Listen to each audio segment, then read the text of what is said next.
Thanks for staying with us as we look back on all the highlights from the round of 16. It started off with beautiful conditions this morning.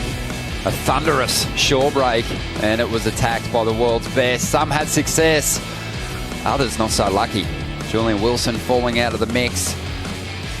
But it was a good day for the Brazilians, especially those Brazilian world champions who are moving through to the quarterfinals. The local boys turned up today. Morgan Cibilic continues his amazing run. A great performance from him.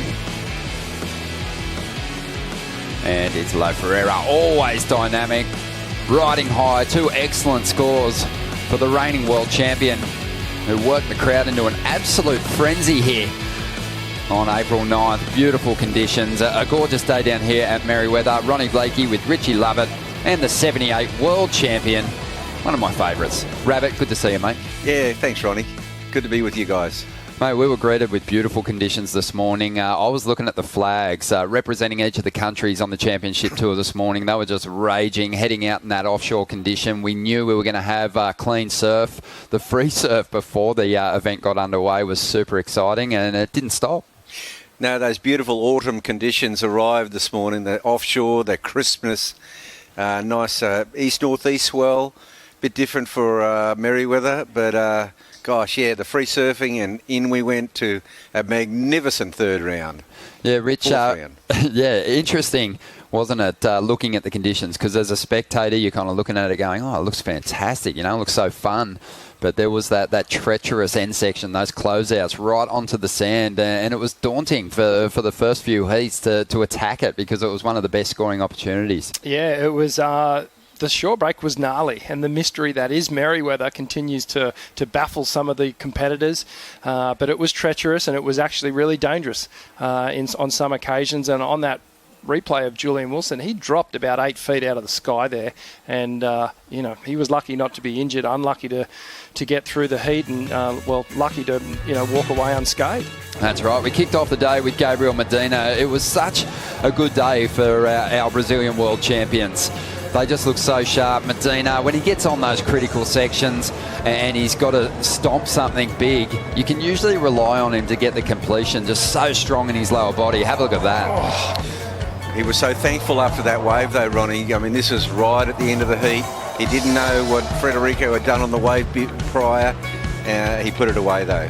Lo Ferreira, this guy has just been loving his time in Newcastle. He's done about 3,000 airs since he got to Australia, and that was 3001, 3002. The clock just keeps going with this guy, the counter.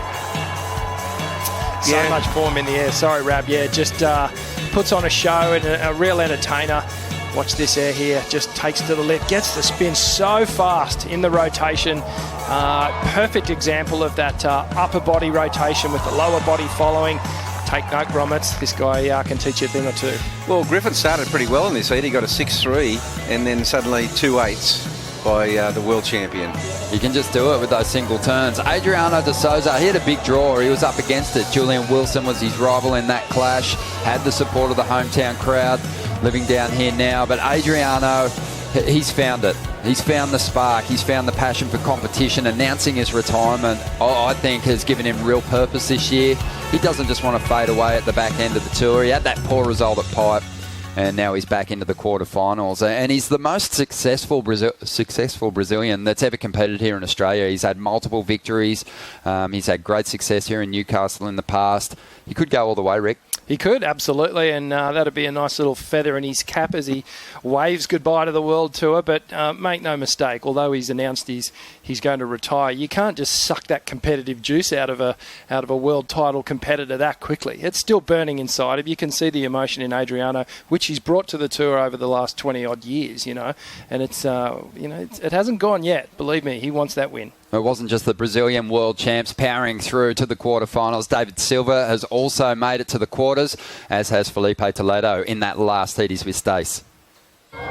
That's right. Felipe, how much do you think it plays into being a professional after having such a huge performance to then be able to readjust and just get the job done like that?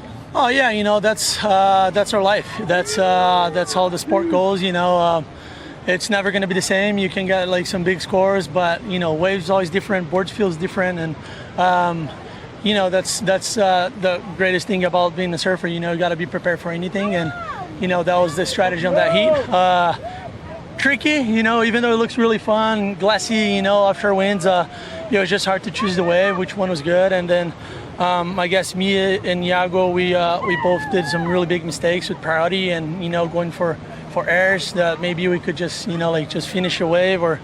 But just happy everything plays out really good on my side. For sure, and I don't mean that lightly. You getting the job done is still some phenomenal rail surfing. Speaking of your boards, you did have to make the change there. Did you get your score on a broken board by any chance? No, I didn't break my board. It was just I just felt it was. This one it was gonna feel a little more loose. I was feeling that one was kind of too tight. I feel like the wave doesn't have as many power as yesterday, as last night. It was really chunky. I guess was the tide was feeling in, so you had a lot of punchy on the wave. Now it's just kind of soft, I guess, and I feel like this board was gonna work better. But still, I got 2 scores with that board, and that one feels really good. Absolutely. The job well done, very professional. You are officially off for the rest of the day, so enjoy the break, and we'll see you back down here tomorrow. Thank you so much. Appreciate you guys. Thanks for everyone. Okay. Yeah, Felipe Toledo a bit relieved too that there wasn't a call made in that interesting situation with Iago. He was kind of in the way during a duck dive on his way back to the lineup. We're still going to have a look at the performances of the hometown heroes after the break. Stay with us. This is the Rip Curl Newcastle Cup.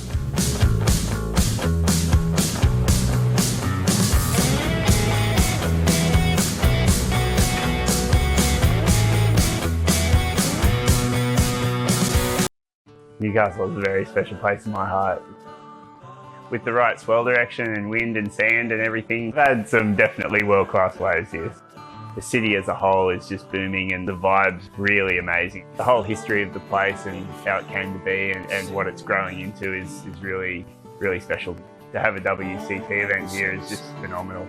The whole surrounding Newcastle area is such a big part of who I am, and to be competing on that world stage at my home break, it's going to be an incredible experience. The people of Newcastle really make this place so special. Everything that's going on around the place, it's on the up. I definitely recommend visiting Newcastle.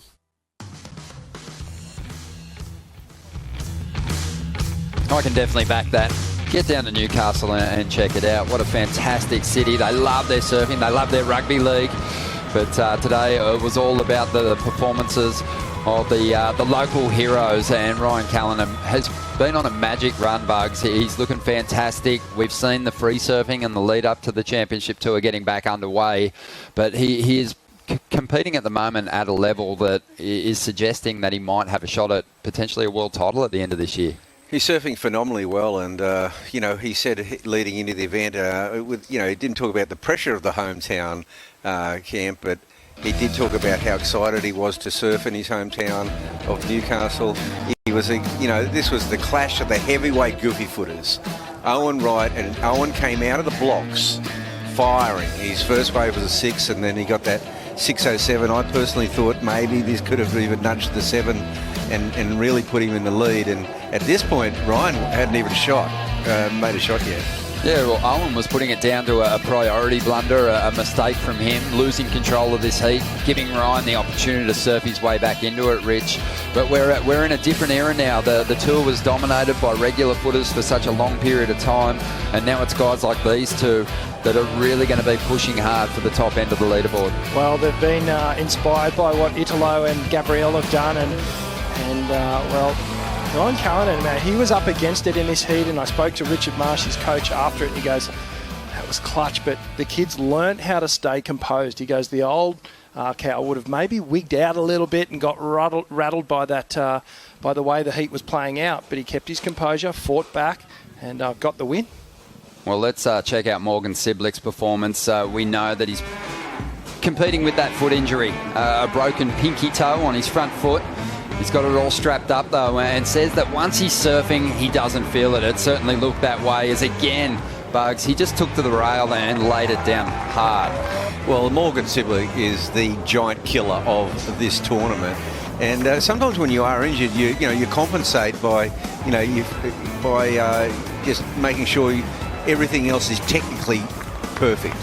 Well, he could have got a little complacent too. I mean, Wade Carmichael, a very difficult draw, especially on a clean right-hand wall, but he's just overcome John Florence to maintain the hunger, to not lose focus, and to put up big numbers again was pretty impressive. Yeah, he was up in the stratosphere after the win against John, and that's always a weird thing, to be able to kind of regroup, come back down to earth and focus on the job at hand, and he focused this morning. For me, the speed coming out of his turns is something that he's bringing to this event. Well, Merriweather's going to have a surfer in the semi-finals. We know that now. Well, that's right. And like Ryan Callan, he's going to be up against that pesky little grommet that used to hang around at the Merriweather Board Riding Club events. Yeah, the quarterfinals have taken shape on the men's side, and they look unbelievable. That first quarterfinal's fantastic too. Adriano de Souza, Gabriel Medina. De Souza always wanted the first Brazilian world title. Medina got it the year before him, but De Souza chased one down that following season. Became the first Brazilian to win a Pipe Masters. He had that over Medina, but that's going to be a great little grudge match. Well, it really is, and I think at the end of De Souza's heat, he was really, really celebrating, and he was celebrating the fact that he's against Medina. Yeah, it's going to be an awesome battle. Let's check out the women's quarterfinal heats, because there's some great clashes here as well, and we have an opportunity for a new leaderboard, and Carissa Moore's going to be surfing for that. Stephanie Gilmore, Isabella Nichols, though, in the first quarterfinal is a great matchup. Can't wait for that one. That's another giant killing heat potentially, with Isabella in form, but she's got to work cut out for her. We know Stephanie, in these type of waves, in these type of conditions, she is going to be just on. Well, up in Queensland, we used to call Isabella Little Steph. Yeah, right. When she was a little grom. Yeah, well, she's not a little grom anymore. She's doing big turns, and they're fetching solid scores, and that's something that she's been able to do since she came on to the elite ranks. I love quarterfinal number 4. Bronte McCauley, Caroline Marks. Caroline, she's already established her position at the top end of the leaderboard. Such a comfortable performer. Bronte, I think, has a new confidence though, Rich. 100%, and here with her father, Dave McCauley, past champion, and well, it's going to be another battle of the goofy footers there. Caroline Marks, we know how strong she is on her backhand, really tight and powerful, and Bronte a little bit more finesse, and I think this could be a really good matchup. And it could all be going down this afternoon. We have a call at 2:45 p.m. and we could potentially see those quarterfinals hit the lineup at 3 p.m. Stay tuned to worldsurfleague.com to have a look at all the big matchups and get set for potentially a huge afternoon of competition here at Merriweather. We'll see you at 2:45.